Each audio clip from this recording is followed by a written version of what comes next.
Hello, my name is Christopher Cousineau, and today I will be doing my communication studies speech.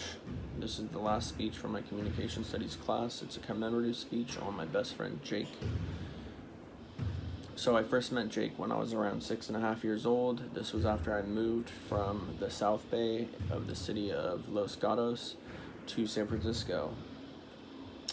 I was the kind of kid that would go outside on weekends or after school and try to see what was going on and who I could meet in the area who were around my same age group. I met Jake through one of my neighbors who went to school with him. They went to a different school than I did, and I had met Jake and we kind of gravitated towards each other because we had the similar interest. We had an interest in skateboarding and video games and the same kind of music and so on and so forth.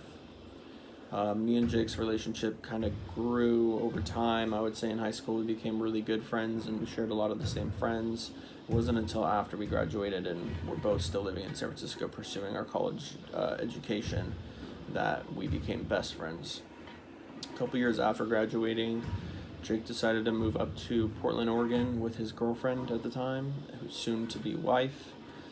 And I had helped by helping him pack up all his stuff out of his parents' house and moving up to Portland, Oregon, and helping drive a good majority of the time up there. Jake eventually got married and had a kid, and we still had a pretty good friendship. We would keep in contact at least once every couple of weeks, and just catch up on things. And we've always been there for each other in good times and in bad, which is kind of a rare thing, especially for nowadays. When Jake had moved up there, my mom ended up passing away and we ended up losing our house. And when that was all happening, I had reached out to a few friends to try to see what my options were given the circumstance. And Jake had told me to stop looking and that he was going to talk to his mom and let me know when to call his house and talk to his mom. So basically I talked to his mom and she had told me I could stay there as long as I needed to until I got things sorted out. And I was there for probably around a month and a half to 2 months before I kind of got back on my feet and got everything a little bit more back to normal for the given circumstance. Like I mentioned, we've been there for each other in good and bad, and that's just some examples of the bad times and what we've done to help each other. When, for some good instances, there was just we're there for each other, you know what I mean? Like, we are always helping each other with what's going on currently in our life, given good or bad. We're always positive with each other. We're always pushing each other past comfort zones and finding new things to do and hang out. Jake has since then moved back to San Francisco. He's in the midst of a divorce with his wife and baby's mother. During that time, his assets were even frozen, and I helped fill in where I could by helping get groceries for him and his daughter.